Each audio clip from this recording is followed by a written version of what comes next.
se está implementado, está, né, de acordo, ou se não está, se tem um plano, né, de melhoria, eles vão receber esse que a gente chama, né, da certificação, o que permite aos produtores comercializarem os seus produtos com esse selo, né, de agricultura sustentável. E isso é passado ao longo da cadeia e os outros membros da cadeia de custódia, né, por exemplo, a cadeia do café, os compradores, exportadores, né, os traders, os que estão torrando café, comercializando, eles têm que garantir que esse produto certificado é rastreável e é mantido separado dos outros ao longo da cadeia, né? Para quando chegar no mercado com aquele selo, né? O selo, por exemplo, da Rainforest Alliance, esse produto realmente contém o café ou a quantidade de café certificado. Então, é basicamente isso, né? Em linhas gerais, é isso que acontece. Claro que tem certificações que funcionam um pouquinho diferente, que são, às vezes, uma empresa tem o seu próprio programa de certificação, que ela define as normas e ela mesmo checa. Por exemplo, uma empresa que torra café e compra café, vamos dizer, uma empresa aqui na Europa, compra o café no Brasil, e ela tem sua própria ideia do que é sustentabilidade, ela quer que o seu café venha de origens que sigam essas normas. Então, ela cria o seu próprio sistema e ela faz o seu próprio sistema de verificação. Só que aí tem, né, os conflitos de interesses,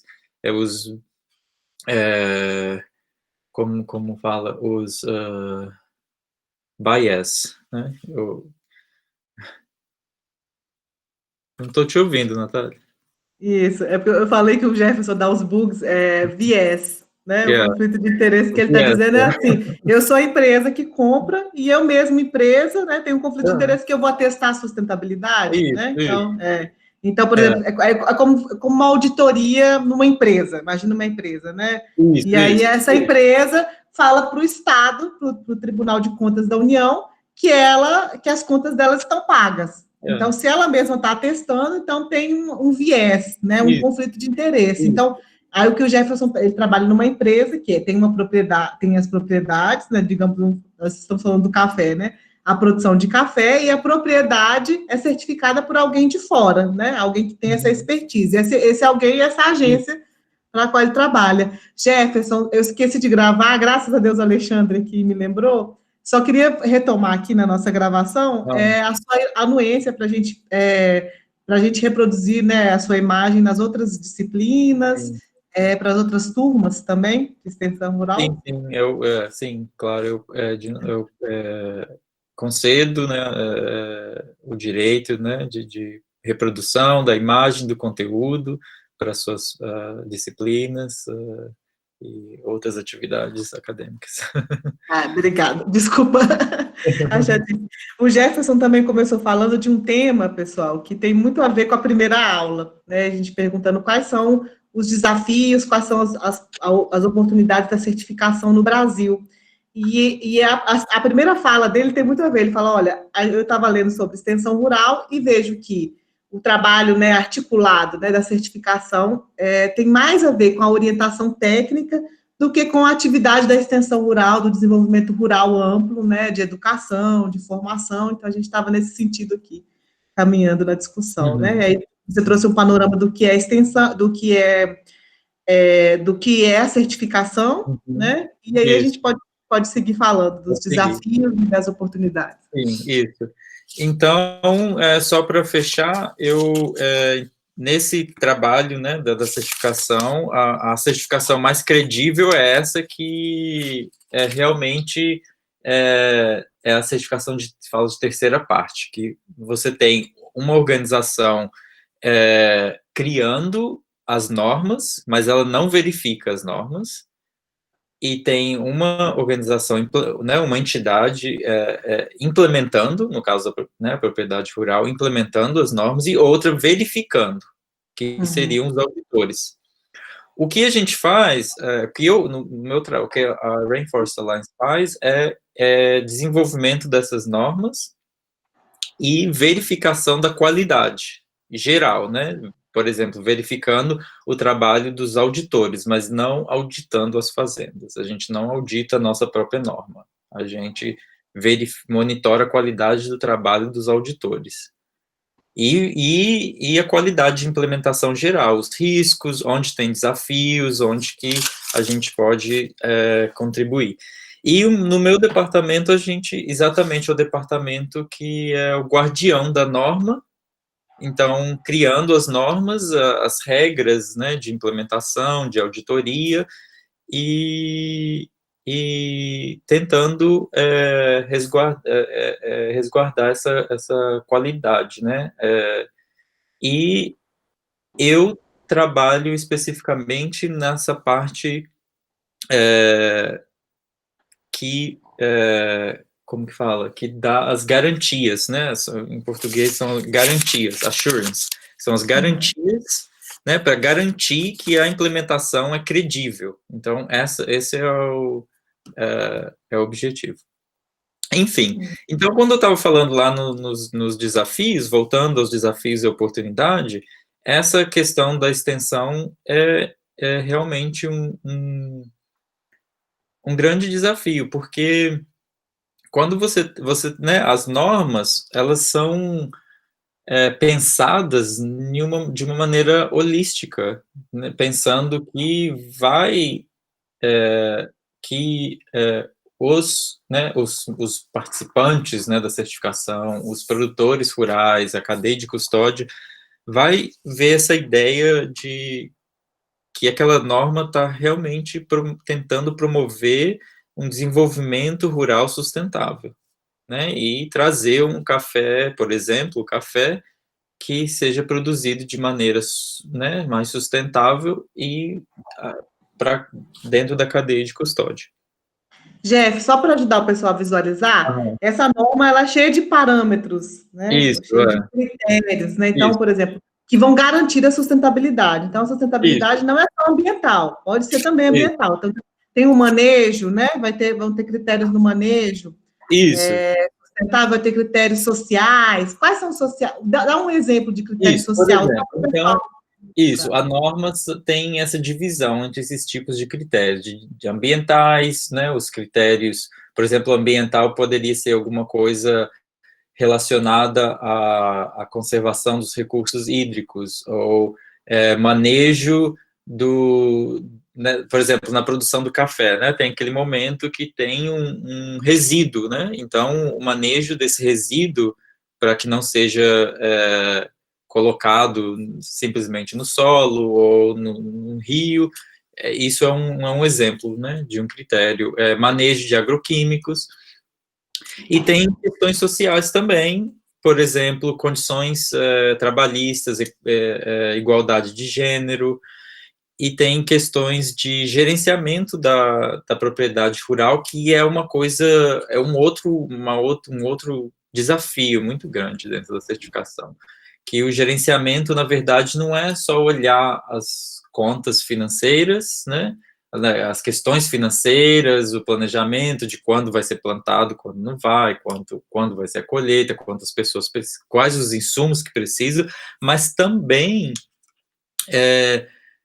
uma análise de risco, quais os riscos, né, dessa propriedade para a propriedade em si, para a comunidade, quais são esses riscos que tem que ser olhado. Então, existem vários temas transversais dentro da certificação e eles se encontram dentro dessa parte de gestão que a gente gostaria, né, a maioria das certificações, olha isso, a ideia é que os produtores iam fazer uma análise da sua propriedade, ver quais são os riscos, quais os insumos necessários, e eles vão focar naqueles riscos.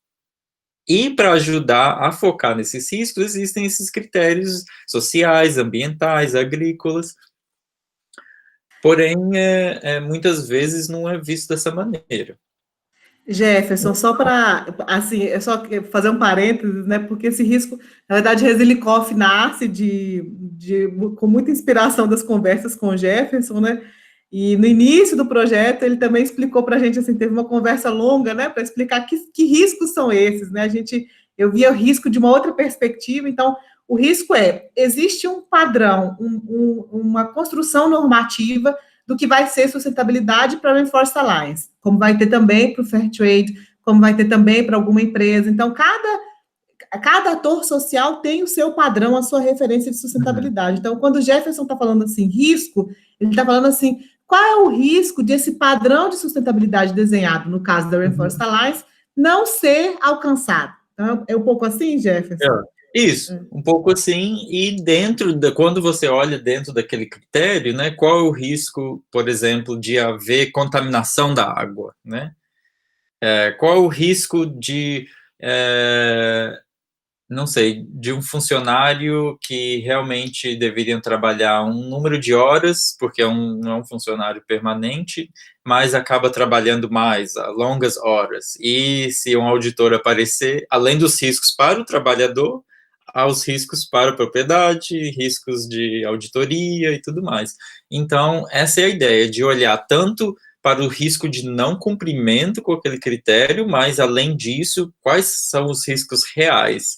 Os critérios só ajudam a propriedade rural a olhar para os riscos de, por exemplo, contaminação, de trabalho excessivo, condições, ou por exemplo, o não uso de equipamento de proteção,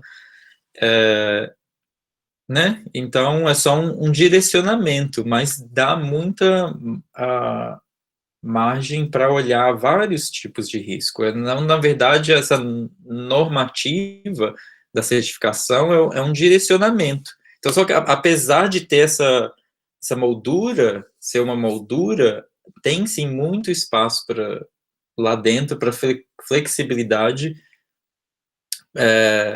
de produtores encaixar aquilo nas suas prioridades, né, e olhando o que realmente é um risco para a propriedade rural. Porque se você olhar se você olhar cada critério, não é só um risco para a certificação, realmente são questões fundamentais do desenvolvimento territorial e também do desenvolvimento da propriedade rural, da sustentabilidade da propriedade rural. Por exemplo, essa questão de uso de equipamento, né, de equipamento de proteção pessoal. Se na hora de utilizar, né, de aplicar os agroquímicos, o trabalhador não estiver usando, né, existem vários riscos, não só as questões legais da certificação, legais governamentais, mas também riscos pessoais, né, de saúde. Então, como também o trabalho infantil, né, trabalho análogo a escravo, infantil. Isso, trabalho infantil, condições... por exemplo, né, uma propriedade rural que poderia, assim, ter funcionários, né, morando na propriedade, e ela provém, né, moradia, tudo, e é tudo certinho, sabe? Só que vem uns trabalhadores e falam, não, a gente quer trabalhar, a gente aceita morar nessa cabaninha aqui e tá tudo certo. Aí, tá vendo? A intenção é tudo boa, mas as condições de moradia não são. Uma pessoa pode adoecer e tudo mais, e tem as questões legais de que isso não é, que pode ser encaixado em condições de trabalho escravo moderno, né? Por causa da moradia, que não é certo. Então, existem riscos e como vocês veem, existem vários assuntos dentro da certificação.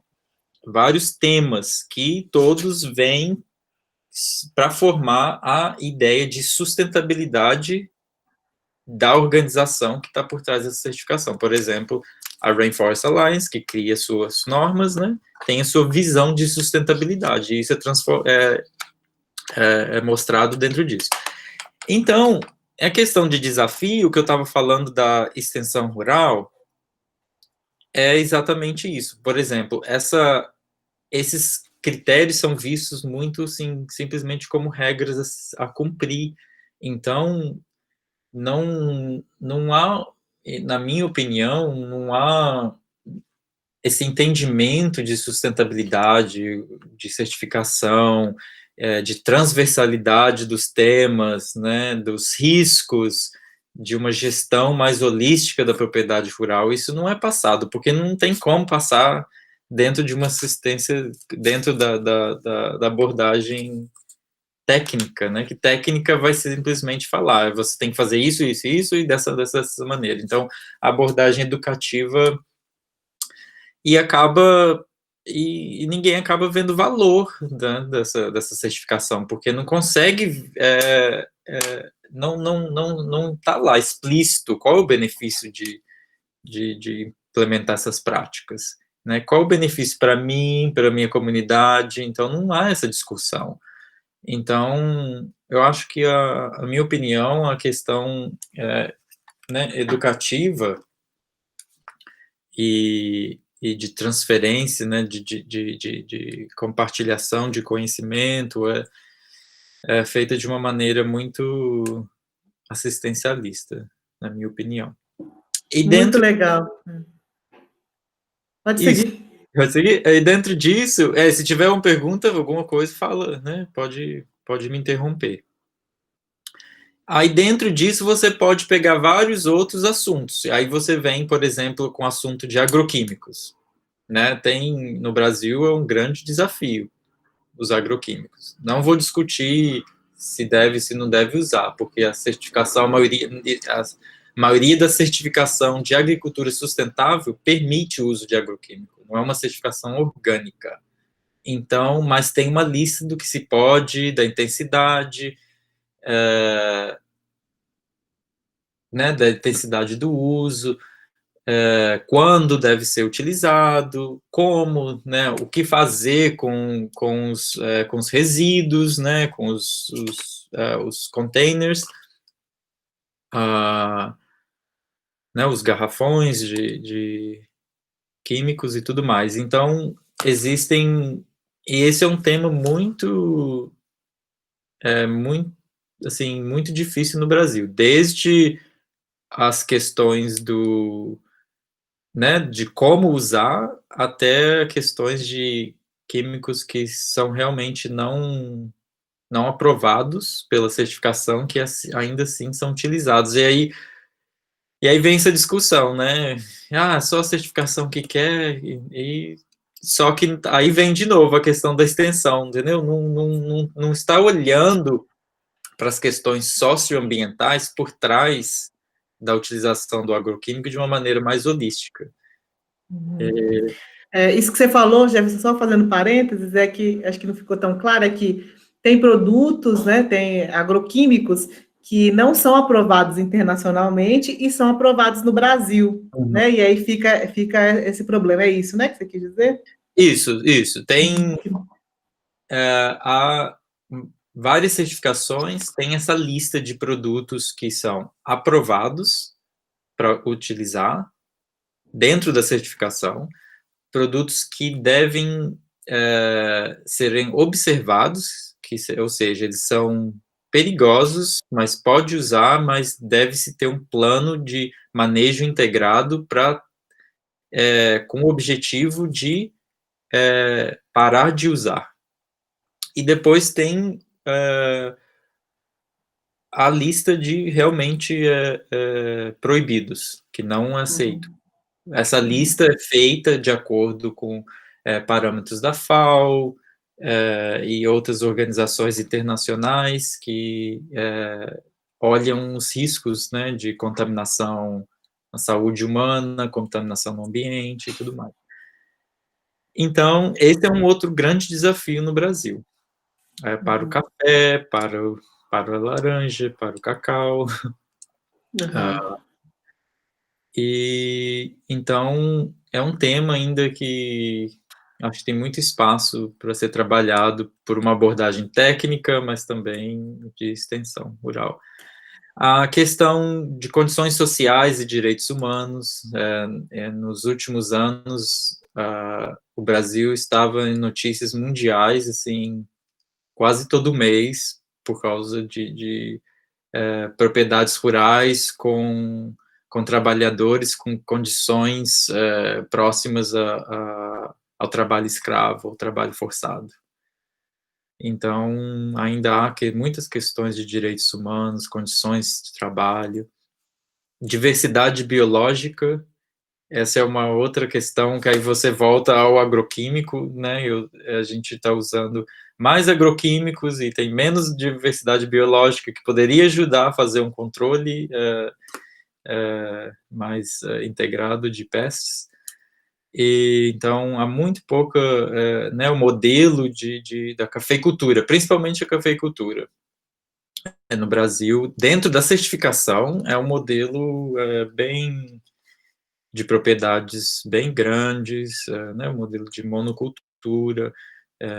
O café no Brasil foi tirado de dentro da floresta e passado para fora, ou seja, as espécies, né, as variedades do café, as variedades do café no Brasil, a variedade que é a mais utilizada são aquelas, assim, para se produzir ao pleno sol. Então, agora, se você trazer as árvores de volta para o cafezal, não vai dar certo. Então, questões climáticas, né, as mudanças climáticas e uso de água, né, outra vez, né, café ao pleno sol, pouca diversidade biológica em volta da propriedade, então não tem sombra, não tem árvores, então precisa de mais água, aí também tem mais pestes, aí precisa de mais agroquímicos, então são esses desafios, e o que eu falei, eu acho que é o entendimento da certificação em si, de sustentabilidade, os benefícios territoriais, individuais, a ideia de melhoria contínua, a certificação, o que ela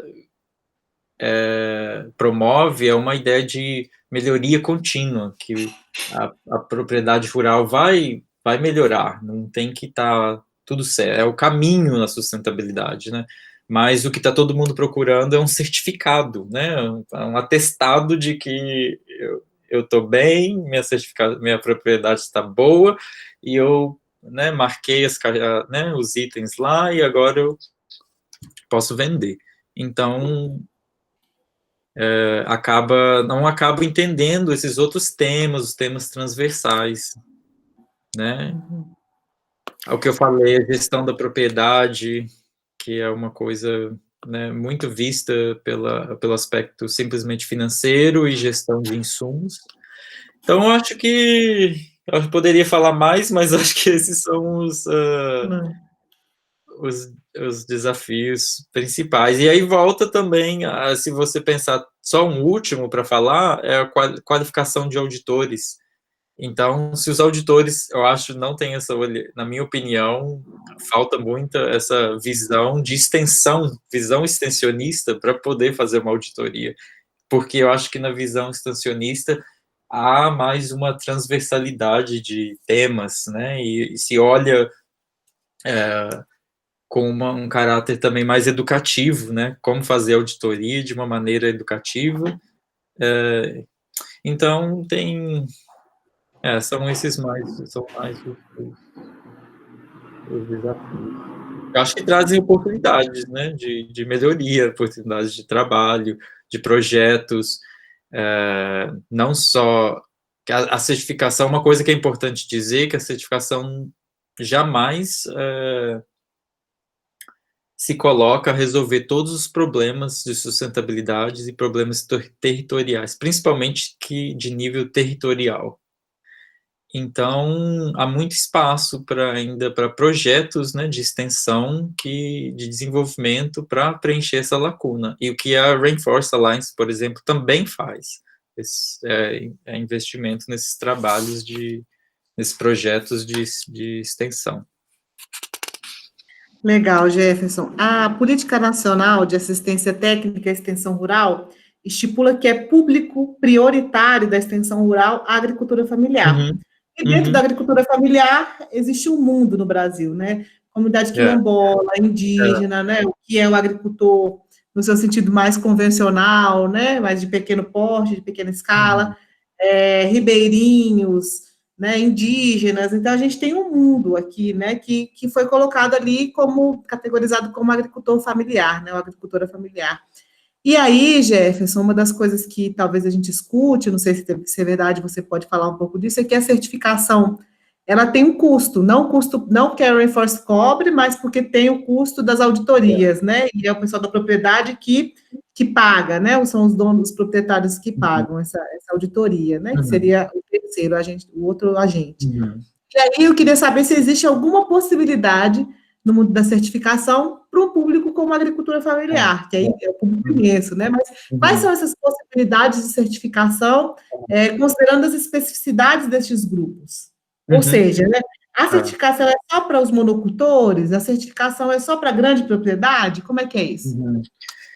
Então, a certificação não é só para as grandes propriedades rurais, é para para as pequenas propriedades, para o agricultor familiar também.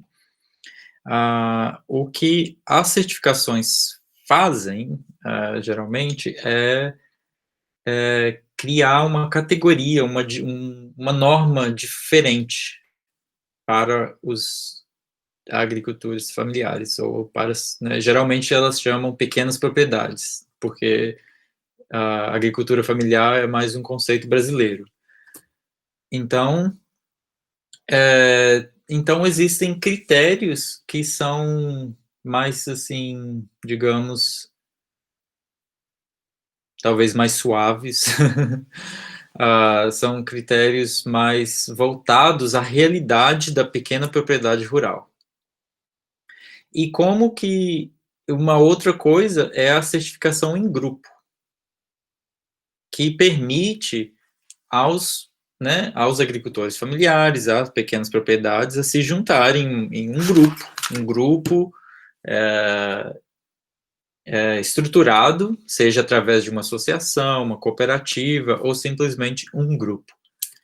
Aqui também seguem umas regras de gestão do grupo. Essas regras, na verdade, são bem semelhantes ao funcionamento de uma cooperativa. A constituição da cooperativa, para aqueles que têm, se você tiver alunos, né,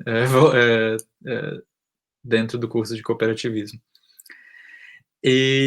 Então, é mais ou menos como, né, uma cooperativa é gerida. Então, se você pegar um estatuto de uma cooperativa e comparar com as regras da certificação em grupo, da Rainforest Alliance, você vai ver muitas semelhanças lá.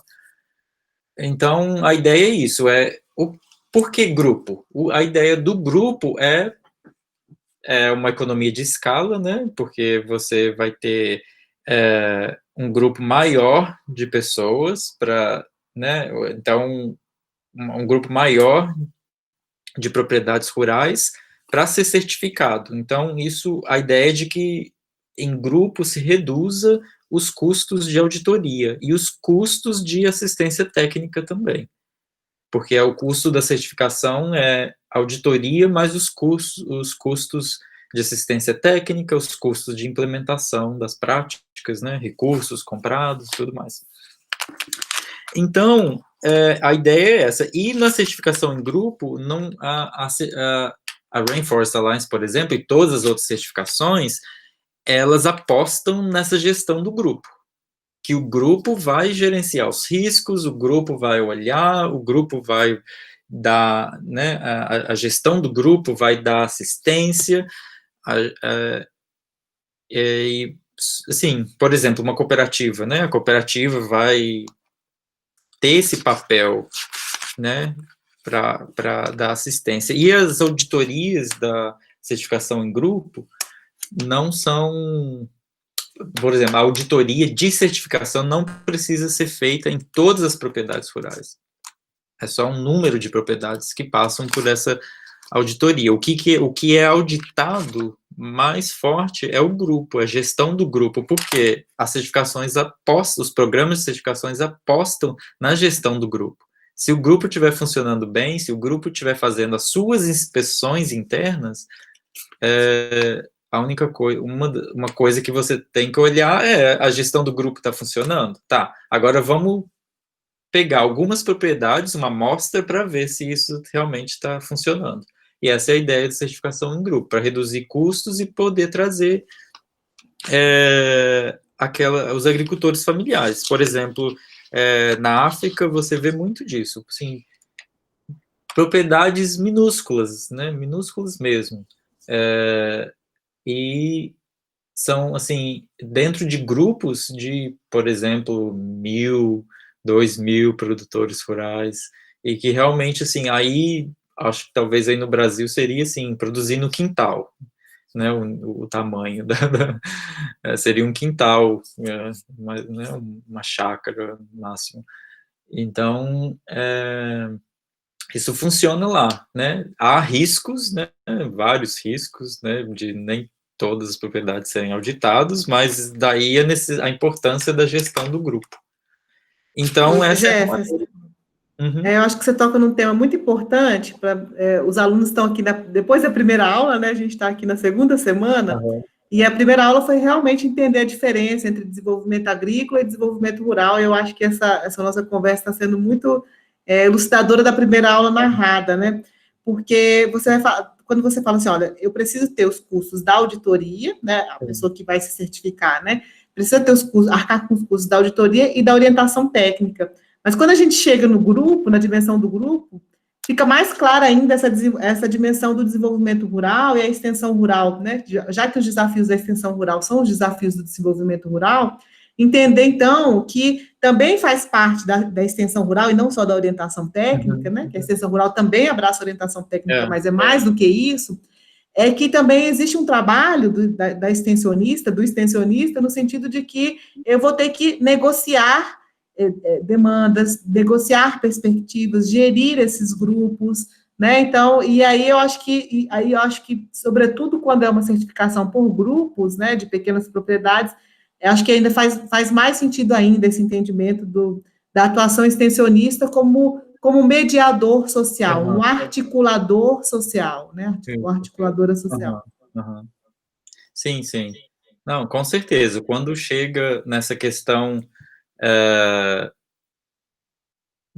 em questões de grupos, aí fica claro que a abordagem também já foge dali de dentro da propriedade rural, já é uma abordagem mais territorial também, né? Aí são várias questões que o grupo, né, ali gerindo a certificação, tem que lidar. São questões, assim, que fogem né, dali de dentro da propriedade rural. São questões de trabalho infantil, por exemplo, né? É uma questão mais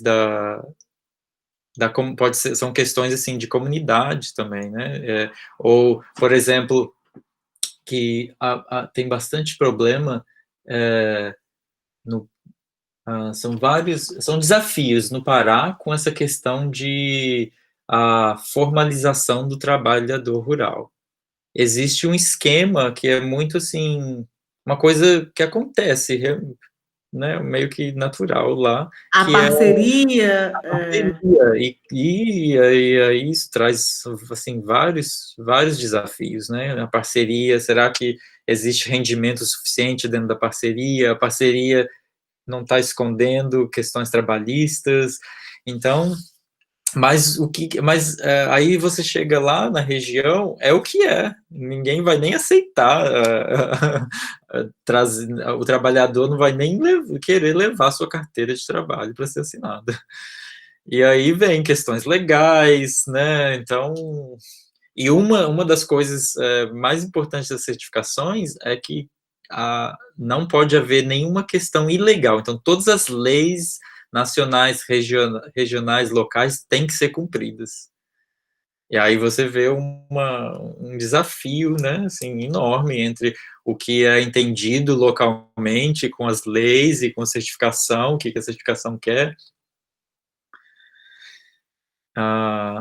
E então há muitas sinergias, né, eu vejo entre a extensão rural e a certificação, principalmente, uma coisa que eu falei antes é que a certificação não dá conta de todos os assuntos, de todos os temas, né, socioambientais, e não tem como resolver tudo, porque a certificação é dentro da propriedade rural, então são todas as questões territoriais, culturais, e então é onde que eu vejo que a extensão entra.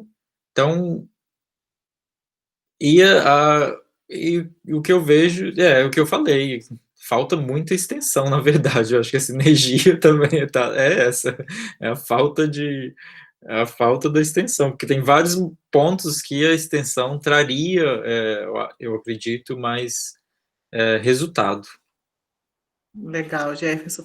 Então, uma coisa que você trouxe é que tem uma construção de normativas, né, para Rainforest Alliance, no caso, né, mas para todas as certificadoras, e também tem outro lado que é a apropriação social, né, dessas normas. Eu acho que esse é um tema de extensão, né? Uhum. Existe uma inovação e tem uma outra ponta, que são os produtores e agricultores, que vai ter a apropriação social, né? Uhum. E aí, às vezes, quando o gap, né, quando o hiato é grande, né, é porque tem essas duas pontas, elas estão soltas, elas não estão conversando. Eu queria saber se essa pergunta aí não está no roteiro. Eu queria saber, Jefferson, como é que vocês fazem, né? Porque o que se tem assim, de consenso hoje em dia é que quanto mais participativo, quanto mais eu escuto os agricultores na construção das minhas normas, maior vai ser a apropriação social, ou da norma, ou da inovação, né? Se isso é co-construído com os agricultores. Em que medida a construção das normas da Rainforest Alliance tem esse espaço de escuta para os agricultores, para os atores sociais que vão apropriar essas normas futuramente, né? Então, essa é uma pergunta muito boa. A gente trabalhou muito com isso a Rainforest Alliance. Isso é um tema, na verdade, bem forte em todas as certificações. Eu estou dando o exemplo da Rainforest Alliance porque eu trabalho lá, mas isso é uma coisa geral. Né, o envolvimento dos atores no processo de desenvolvimento das normas. Isso é uma regra que as certificações também são acreditadas por um órgão internacional chamado ICIL Alliance. É o órgão mais credível de acreditação de programas de certificação. Então, se você quer saber se a certificação é boa, ver se ela está acreditada pela ICIL Alliance. É o nível maior que tem hoje. Então, a ICIL Alliance diz, vocês têm que envolver os atores no processo. E todo mundo aprendeu que se não envolver os agricultores familiares, por exemplo, os outros agentes sociais, você vai ter uma discrepância enorme entre o que se está escrevendo e o que realmente é entendido na realidade dessas pessoas. Então, houve um trabalho muito forte através de consultorias, workshops e também um aprendizado de anos, né? 25 anos de experiência, né? A Rainforest Alliance, né? Certificação, e a UTS, por exemplo, tinha 15 anos, né? As duas se juntaram agora, então, experiência de duas organizações nessas discrepâncias. Então, assim, a gente tem bem claro quais são essas discrepâncias, né, de entendimento e de aceitação, né, das normas e o que pode ser realmente feito ou não. Então, existe isso e há um processo de consulta. Por exemplo, dessa vez fizemos consultas diretamente com produtores rurais em vários lugares no mundo, e visitas para ver se funcionaria ou não, né? Por exemplo, você pegou lá um rascunho da norma e foi lá na propriedade rural, vamos ver. em pequena propriedade, em propriedades grandes, vamos ver se isso funciona, se isso dá para entender, e a gente vai remanejando de acordo atualizando, né? Atualizando com os desafios que a gente encontra, e são várias partes interessadas que fazem parte desse processo, né? São os proprietários rurais, várias ONGs, agências governamentais, compradores de café, auditores, né, que vê também todo dia os desafios, né, lá, eu vou lá olhar esse critério e nunca tem jeito de implementar. Era o caso do café sombreado no Brasil, né? E, era impossível, não tinha café sombreado e não tinha como fazer, principalmente verdade. o café mecanizado, o café ao pleno sol. O caso do café sombreado foi por onde a gente tentou, né? Do Resilicoff, lembra? E aí eu comecei a conversar com o pessoal em Rondônia, e o pessoal, aqui não dá certo isso aqui não. Essa história aqui do café sombreado, nós já tentamos diminuir a produtividade, né? Mas, Jefferson, você está falando dessa atualização, eu lembro que você teve no Brasil, na época da atualização, teve uns seminários, um workshop aqui na universidade, com agricultores e com diferentes stakeholders, e também teve um momento na nossa sala de aula de extensão rural. Jefferson já é uma figurinha, toda vez que ele vem no Brasil, né? Agora no remoto a gente conseguiu fazer a distância. Mas, assim, que a gente fez também, você mostrou as normas, tanto de certificação para os grupos, quanto a certificação para as propriedades, né, maiores, e os alunos também trouxeram alguns feedbacks em relação à norma, o que poderia ser melhorado, né? E também isso foi feito em sala de aula, só uma memória. Isso, aí eu lembro que os feedbacks dos alunos estavam, assim, altamente alinhados com o que a gente estava coletando aí no Brasil, achando, né, no Brasil e em outros lugares do mundo também. Então, foi bem interessante ver que realmente havia esse alinhamento. Então há esses vários momentos de pegar esses feedbacks. E agora, o que as certificações estão tentando fazer é fazer né, trazer uma norma que não seja assim, a gente fala, né, eles falam em inglês que um tamanho não serve para todos, né?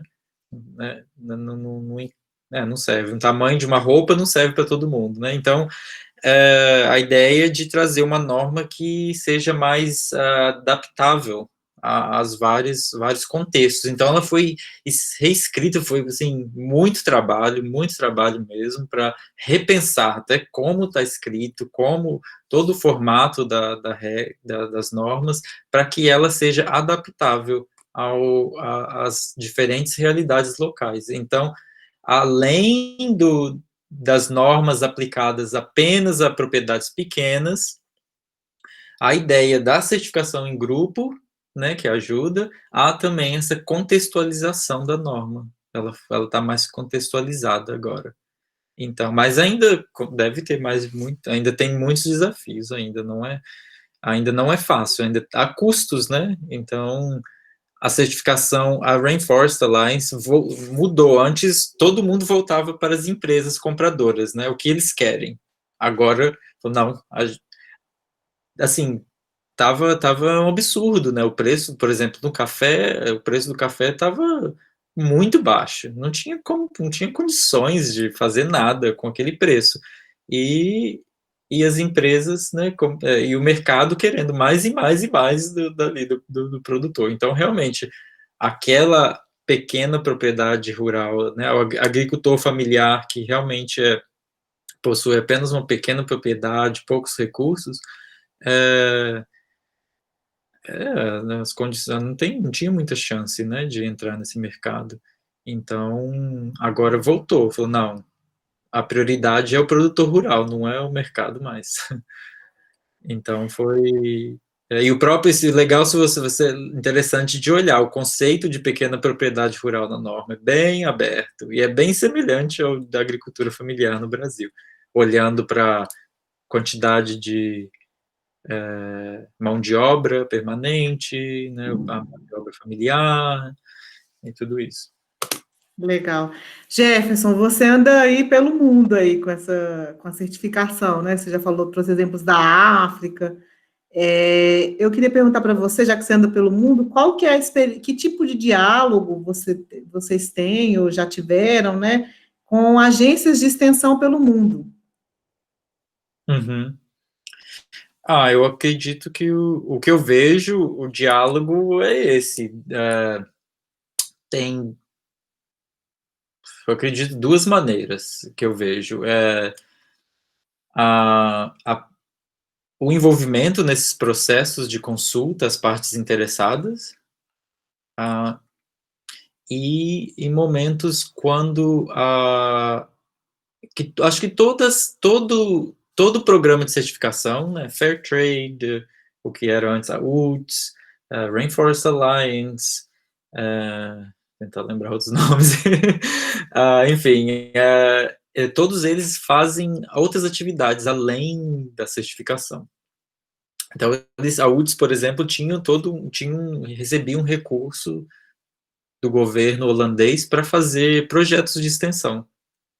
Era assim, eles não chamavam de projeto de extensão, mas quando você olha ali o que o governo holandês exigia que estivesse presente no projeto, aí você vê que é um caráter mais de extensão, não de assistência, de orientação técnica e de abordagem territorial. Então, a gente tinha esse recurso para esses projetos, e esses projetos eram projetos que ajudaria, né, esses locais, esses territórios, essas regiões, a, a mover em direção à sustentabilidade, né, vista dentro da UTS. Então, havia o envolvimento dessas, né, de agência, mas ainda assim, eu vejo, principalmente ali, quando é uma das partes mais importantes, que seria na implementação da certificação, eu acho que não tem muito diálogo com a agência extensionista, é muito voltado à orientação técnica.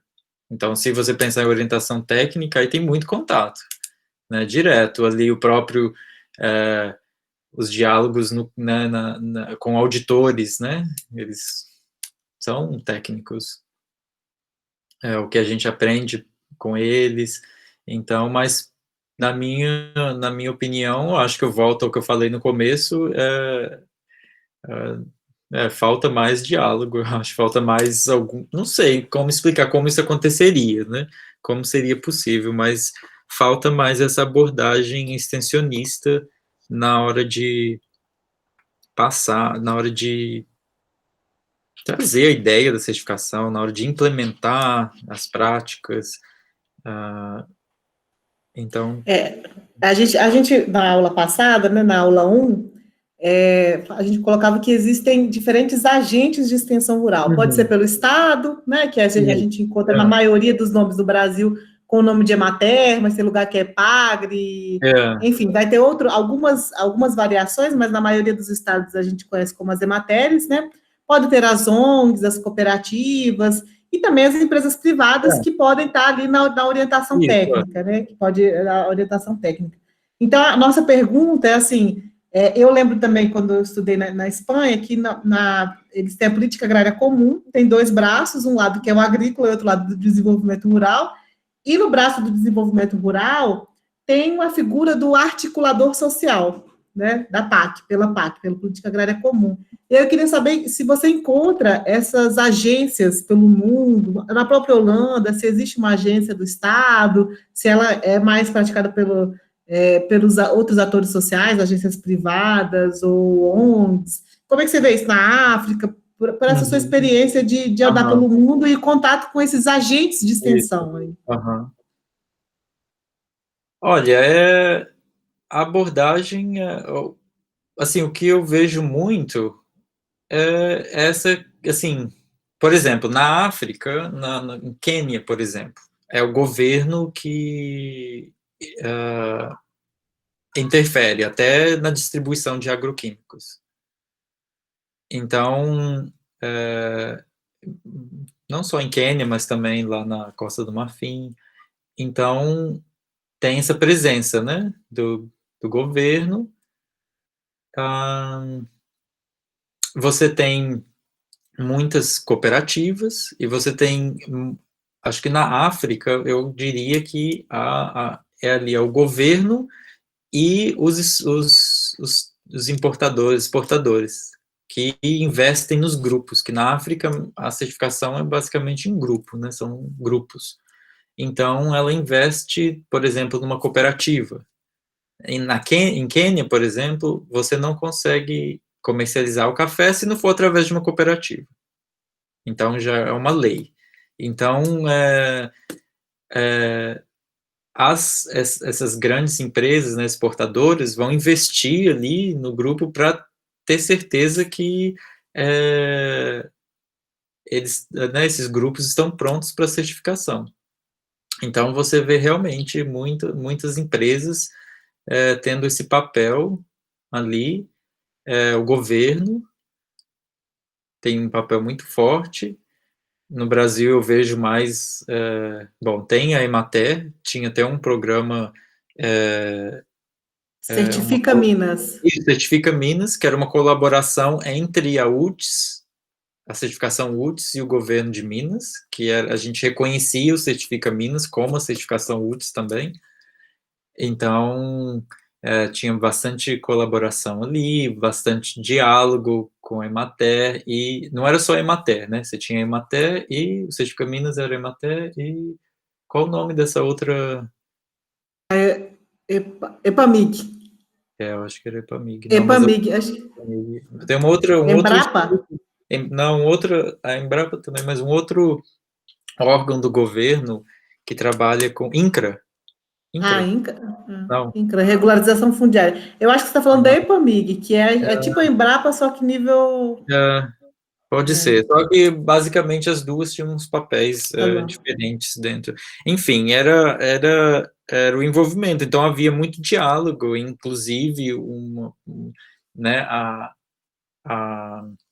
o conselho de normas da Rainforest Alliance, que é um conselho formado por pessoas de vários setores da sociedade, tinha alguém do governo, tinha alguém de uma ONG, tinha alguém de uma empresa de auditoria do Brasil, dentro do nosso conselho de normas. Eles que aprovam a norma, no final das contas. Então, então eles estavam lá. Então, né? Então, a ótica deles... a norma acaba passando por esse filtro. Então, há esses vários contatos, entendeu? Mas, agora, se você me perguntar se é realmente extensão rural, aí é outra pergunta, mas tem esses vários momentos, né, na implementação, na auditoria, nas consultas. Então, eles sempre estão presentes, né? Os agentes de extensão, essas agências estão sempre presentes de uma maneira ou de outra, mas nesse sentido de, por um lado, dando assistência e, pelo outro, consultivo, nos processos consultivos. Legal. Então, os agentes de extensão são um dos stakeholders da certificação aí de vocês. Isso. São um dos stakeholders, sim, exatamente. Pessoal, queria abrir para perguntas. Não é todo dia que a gente tem um convidado assim ilustre. O tempo do Jeff é bem organizado, né? Então a gente tem que também fazer jus nessa organização de tempo que ele deu, esse tempo que ele deu para a gente. Enquanto eles vão pensando nas perguntas, eu gosto de fazer memória desse momento, né? O Jefferson é meu veterano, mas como ele andou pelo mundo, formou acho que um ano depois de mim, alguma coisa assim, acho que foi isso, né? 6 meses depois de mim. De lembrar, eu tenho uma amiga que fala que eles entraram juntos no Selim, na aula de inglês, a Rose. Ela sempre gosta de lembrar que eles entraram juntos, e o Jeff fala inglês, que ele fala que tem dificuldade de falar português hoje. E ela gosta de lembrar, né, desse esforço. Acho que quando a gente começou, eu falei do seu currículo, né? Mas eu acho que é importante mostrar a pessoa, né, e todo o seu esforço, né, que começou lá no Selim. Aqui a nossa aula é para o pessoal que está, em teoria, já está formando, né, está do 8º período para frente, né, alguém do 7º consegue puxar. Então, antes, já que eles estão tímidos aí na pergunta, eu queria saber, assim, o que você diria, Jefferson, para o pessoal que está formando hoje na universidade, considerando toda a sua trajetória, por tudo que você andou, morou em Budapeste, fez um mestrado pela Universidade da ONU, né? O Jefferson até nem queria que eu lesse tudo do currículo dele, porque eu vou ler tudo, né? Porque para honrar aí todo esse esforço.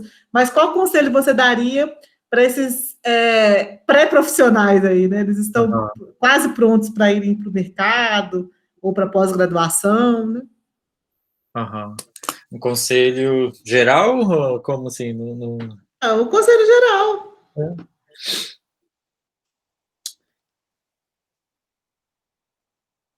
Eu, em termos de carreira, eu diria que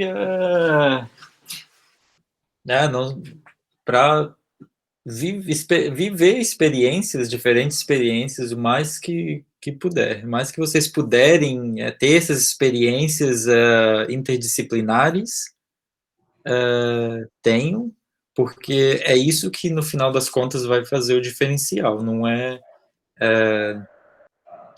vai ser um título de engenheiro, um título específico que vai te trazer, que vai fazer o diferencial, tanto para a sua vida pessoal quanto para a sua carreira. São essas vivências interdisciplinares que fazem a diferença. E, assim, eu apostei nisso. Demorei 8 anos para me formar, mas, assim, nunca simplesmente sentado lá esperando o tempo passar, né? Então, eu acho que traz assim, abrem portas, entendeu? Traz um entendimento, não é o que eu posso falar para vocês, pensa sistematicamente, tenta ver as coisas como sistema, tenta, né, ver sustentabilidade de outra maneira, mas né, a forma que a gente enxerga o mundo é única, é individual, eu não posso ensinar isso. Então, são essas experiências que eu acredito que vão trazer isso. Acho que outra coisa interessante, né, da sua trajetória, Jeff, é que todas as oportunidades que teve, você se agarrou a elas, né? Foi para o Borém, como é que era? Dentro da graduação ainda foi... E eu participei das organizações dentro da UFV, né, esses grupos de tudo que tinha, grupo, eu estava participando, estágios, aí eu fui, no segundo ano da universidade, já fui para os Estados Unidos, através desse programa do Borém, trabalhando em propriedade rural lá, trabalhando mesmo, pesado, mas aprendi muito, e eu fiz isso, fiz outros intercâmbios, aí teve intercâmbio acadêmico também, que lá dentro da economia rural tinha eu fui estudar, né, também fora. Então eu estava sempre pegando essas oportunidades e até mesmo oportunidades que eu criava. Teve momentos que eu tranquei a matrícula e fui fazer o que eu achava que era importante, estágios. E, assim, aproveitei tudo que tinha dentro, que a universidade me oferecia. Assim. E parece, assim, que a gente está falando de uma oportunidade... Parece que é elitista esse discurso, mas não é. Porque parece, assim, que Jefferson foi o menino rico que nasceu e foi viajar porque tinha dinheiro. E não foi assim, né, Jefferson? Eu acho que é muito legal mostrar de onde você vem, né? E que todas essas oportunidades não vieram grátis, foi trabalhar no navio para aprender inglês, e foi tudo com empréstimos bancários. Eu venho de Coimbra, cidade aí do lado de Viçosa, não vem de nenhum.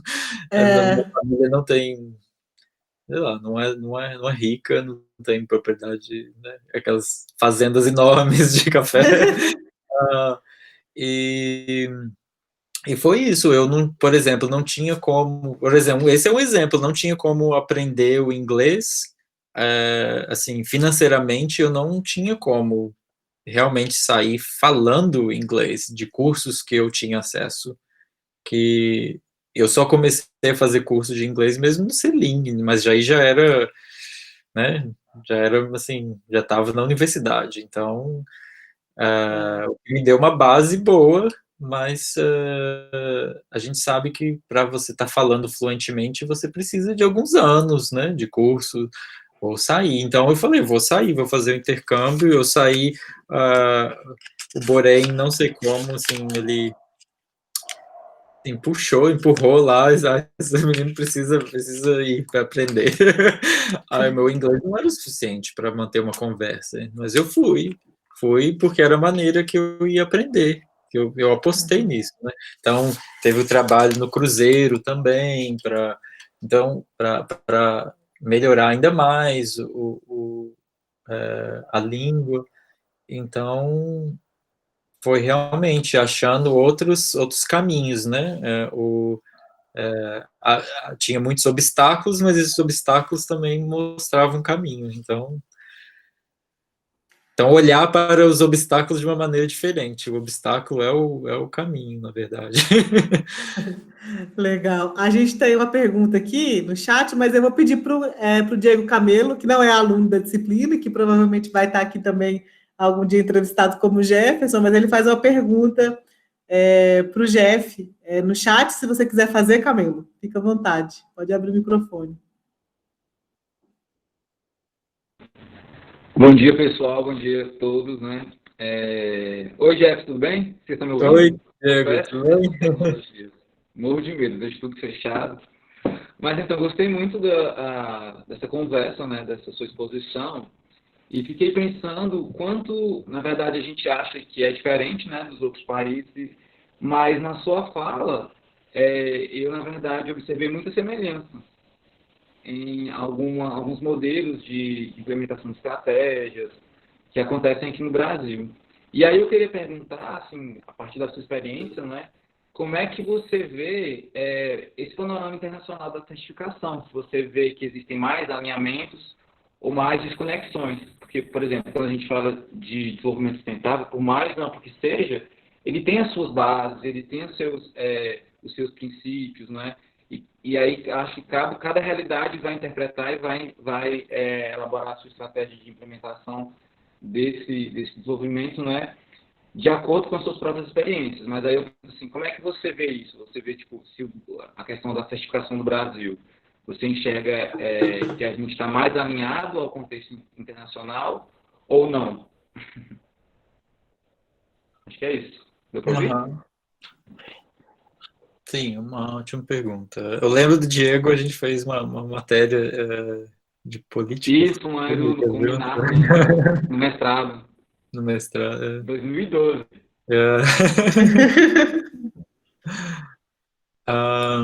Fala a data não, gente, que o pessoal vai achar que a gente é dinossauro. Então, é uma ótima pergunta. Eu acredito que... Eu acho que está bem... Eu acho que está bem alinhado, sim. Eu acho que são realidades diferentes, claro, em outros países, né? Tem sempre... Bom, primeiro você tem ali os países produtores, né? Aí você tem os países compradores. Tem um desalinhamento entre os compradores e os produtores. Aí eu diria que o Brasil tem um desalinhamento, tem umas desconexões ali entre o que se vê de certificação no Brasil e lá, nesses países. Mas isso é geral, com todos os outros países também, né? Que é aquela coisa, a Europa entende que deve ser feito disso, dessa maneira, e, e a realidade talvez um pouquinho diferente. E entre os países produtores, Entre os países achei legal isso. Eu acredito que, né, nesse sentido, eu acho que tem um certo alinhamento, apesar das realidades serem diferentes. Mas cada país tem os seus desafios, é, em algumas questões, dependendo do produto, né? Mas, no geral, eu acho que tem um certo alinhamento, e o Brasil está, assim, na verdade, até um pouco mais à frente, né, do que em termos de questões ambientais, sociais, de organização dos produtores. Então em comparação, assim, dentro da certificação, que isso são temas fortes, o Brasil ainda assim está um pouco mais à frente que muitos outros países produtores. O tema mais sensível para o Brasil é agroquímico, assim, quando vocês olham daí para os países produtores. Na minha opinião, são os agroquímicos e as questões sociais, trabalhistas. Apesar de uma legislação muito forte, assim, é outra coisa, né?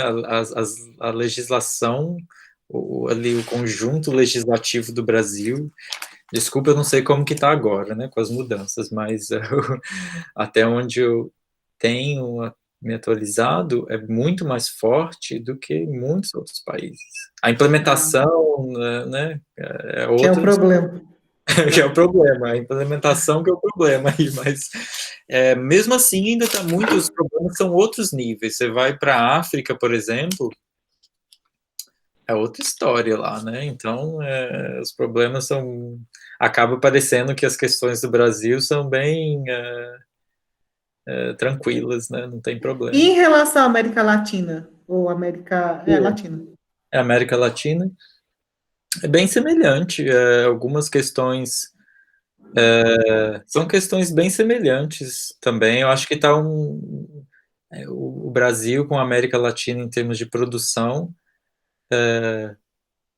Claro que para o café, né, o Brasil sempre sai na frente, mas são semelhantes, são questões, acho que não tem muita desconexão aí, eles estão assim, bem alinhados, tanto em termos de desenvolvimento, mas também como desafios. A ideia de certificação. Aí você tem, por alguns lados e outros, você vê, assim, umas coisas funcionando melhor em uns países, aí na América Latina, outras funcionando melhores em outros, mas acho que está bem alinhado. Eu vejo, sim. Não sei se a gente pode responder sua pergunta. Não, respondeu sim, é porque eu fico pensando, na verdade, até porque se os países produtores não se alinharem, né, eles estão fora. Não, mas legal, é interessante, porque a gente pensa assim que a gente está, às vezes, está bem diferente, né, do encaminhamento dos outros países e tal. E na realidade não, a gente está seguindo a mesma. E o interessante. Não, desculpa, pode falar. Não, só terminei. O interessante nessa questão é que eu acho que um dos atores bem fortes no mundo da certificação são, né, as empresas as empresas certificadoras, aquelas que fazem as auditorias. O Brasil, a maioria das que atuam no Brasil são simplesmente brasileiras, né? Estão lá e atuam lá. E a maioria dos outros países são empresas internacionais que atuam em vários países, ou seja, então elas estão fazendo a circulação ali, né, de informação, o alinhamento, elas ajudam a fazer esse alinhamento. Essa na verdade, é uma pergunta boa, porque a gente também tenta muito fazer esse alinhamento, aí tem com as auditorias e com os países, as auditoras, empresas auditoras estão sempre fazendo alinhamento entre os países que elas atuam, e o Brasil tem o seu próprio corpo, né, de certificação, tá tudo ali funcionando, não tem muitas trocas com de fora, mas mesmo assim tá bem alinhado. Legal, obrigado, Jeff. E obrigado, Nath, pela oportunidade de Obrigada a você migrou lá do Instagram, foi ótimo. Aconteceu tudo rapidinho. Adaptação, né? É uma das características aí da resiliência, tem que ser rápido. Estratégias adaptativas. Pessoal, quem tiver mais alguma pergunta, pedir para se inscrever no chat, mas pode abrir o microfone. É engraçado, essa turma 4 geralmente era a turma mais a turma da manhã era a turma mais perguntadora, assim, questionadora. E agora a minha turma 3 é a turma mais desinibida, que é a da tarde. Então, realmente, parece que não está batendo aqui. Depois eles ficam me mandando e-mail. Professora, o que era isso? Eu não tenho tempo para ficar respondendo os e-mails. Agora é a hora, gente. Qualquer coisa, se você quiser coletar uma série de perguntas e fazer outra sessão mais para frente, a gente pode fazer isso também, né? Eu não sei se eu fui muito claro também com o tema e tudo mais, mas talvez alguma coisa não ficou clara, eu não, assim, talvez se eles olharem mais, assim, os documentos, assim, entrar no site, olhar o que é da certificação, né, talvez ler a norma, alguma coisa, ter alguma ideia, eles, talvez surgem mais perguntas também. Então, Ótimo. eu não, assim, não sei, quando eu estava falando, eu não sabia qual o nível de detalhe que... mas Pessoal, alguém conhecia alguma coisa de certificação? Foi a primeira vez que vocês tiveram contato? Pode responder no chat se tiverem com vergonha. Eles nem precisam estar aqui, né? Aqui, primeira vez. Ele realmente fica gravado. Pronto. A Roberta vai falar. Eu acho que a Agroplan, que tem na UFV de agronomia, eles fazem isso também. Eles, por exemplo, antes da auditoria real, né? Eles vão nas propriedades e conferem se eles estão atendendo, né, todos esses critérios. Por exemplo, para alguma propriedade vai fazer a auditoria não é do governo, eu não sei como é que é direito aqui, mas aí a Agroplan vai antes na propriedade para esses propriedades não sofrerem nenhuma multa, nenhuma punição. A Agroplan é a empresa júnior, não sei se você lembra, empresa júnior da agronomia, né? Eu lembro uma das, né? Porque tem EGente também. Eles trabalham com... Eu lembro que eles tinham um programa deles de sustentabilidade, aquele Coffee Plus. Não, o Coffee Plus eu acho que é de um professor, né? Eu lembro que um amigo meu que me falou que ele é da Agroplan, aí uma vele eu perguntei, ele comentou sobre isso, sobre eles verificarem, né? Aí talvez seja o mesmo meio, né, que vocês fazem, de já ter um programa, né? E eles mesmos verificarem as suas próprias normas. Legal. Eu acho que eles trabalham, essa trouxe a questão do Coffee Plus, né? Eles trabalham com checklist, muitos dos que já tinham trabalhado. Aqui também tem Soja Plus. O Soja Plus e o Coffee Plus. São coordenados pelo mesmo professor, eu acho. E aí eles têm também essa coisa do checklist, que eu acho que também funciona para auditoria, não é assim? Essa metodologia. Gente, acho que a gente vai chegando ao final. Muitos aqui disseram mesmo no chat que é a primeira vez que tiveram contato. Acho que foi bem esclarecedora, assim, né? Para a primeira vez que tem contato, até para a gente que está tentando aprender há mais tempo, né? Já me trouxe muito esclarecimento, essa questão dos países compradores e os países consumidores, os compradores e os produtores, né? Eu acho que eu nunca tinha parado para pensar, né, em termos de demandas, né? Achei que foi muito legal, Jeff. Muito obrigada por participar aqui dessa aula. Acho que o remoto está exigindo da gente, assim, muito, mas ele também tem se mostrado como uma oportunidade mesmo, porque o Jeff, ele ia para as salas de aula, quando vinha para o Brasil a trabalho, né, eu aproveitava. E também ter esse canal, para pensar também que a gente pode estar mais próximo, né? E você pode estar mais próximo também das atividades educativas. A gente faz algumas coisas de extensão, o próprio projeto Resilicoff, né? Que estava com saudade de colocar a camisetinha. Você esqueceu a sua aqui, falando. E uma coisa que eu acho que para mim hoje faz muito sentido é que as coisas boas, os bons projetos, eu acho que eles vêm com uma seriedade, claro, um compromisso, mas eles são bons, eles trazem alegrias, eles são para mim, os bons projetos hoje, né, o que eu considero bom, né, o que eu quero seguir fazendo, são coisas assim, com pessoas especiais. Então, eu acho que construir um projeto com Jefferson, com Diego Camelo, né, me orientando está aqui, Ellen, eu acho que, assim, os projetos, para mim, um bom sinal de que eles estão dando certo é porque eles são regados de bons momentos no mundo da vida. Então, acho que a gente tem muito isso. Desde quando o Jefferson ia me ensinar estatística na minha casa, né? Desde quando ele me ensinava estatística, né? Até hoje tem um projeto como Resilicoff, que tem tanta influência, né? Do Jefferson e de outras pessoas especiais no mundo da vida. Eu acho que esse é um bom sinal. Eu acho que a gente tem passado por momentos muito difíceis, né? Na pandemia em geral, mas também pessoalmente.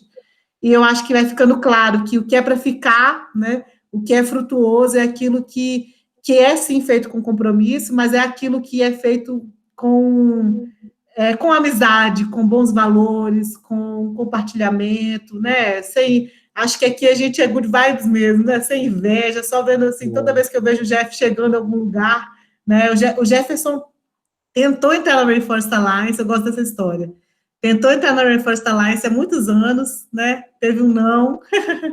E depois, né, tempos depois, quando se fundiu, né, UTS e Rainforest, ele trabalhou no lugar que ele almejava lá desde a graduação. Então, para mim é uma alegria ver assim, o Jeff como uma das pessoas, né, que fez uma carreira internacional incrível. Para mim é uma alegria, assim, hoje estar aqui, né, como professora de extensão rural, entrevistando e tendo tantas pessoas. Então, eu acho que os bons projetos, para mim, essa é a mensagem. Os bons projetos são aqueles que são feitos com compromisso, né, com expertise, mas especialmente com muitos bons momentos e boas energias aí no mundo da vida. Acho que esse é o meu recado. E muito obrigada, Jefferson, pela sua disponibilidade, né, por estar aqui com a gente, ensinando, né, para a gente um pouco mais de certificação e como que a extensão rural pode caminhar nesse sentido. E espero que para os alunos, né, para os que acompanharam aqui esse momento, também tenha sido um momento muito bom. Sim, claro, por nada.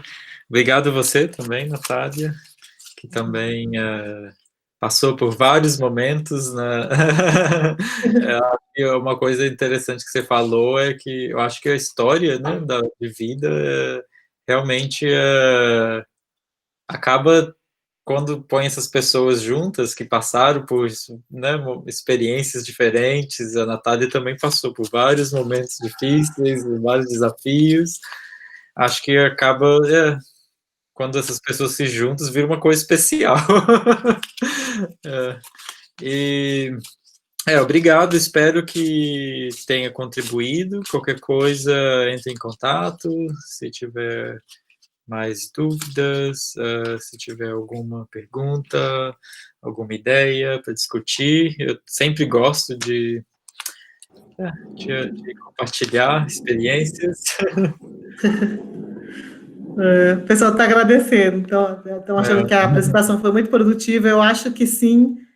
O pessoal tem na Europa uma coisa que chama Erasmus Intensive Program. Eu fiz 2, né, quando eu fiz mestrado lá, e é uma coisa de reunir estudantes e conhecer a realidade, caminhar, conhecer a paisagem, uma coisa um pouco diferente do que a gente faz aqui. Eu acho que isso traz um pouco também desse estilo de aprendizagem que a gente também teve contato lá. Eu acho que tem muita coisa do Brasil que é legal, né?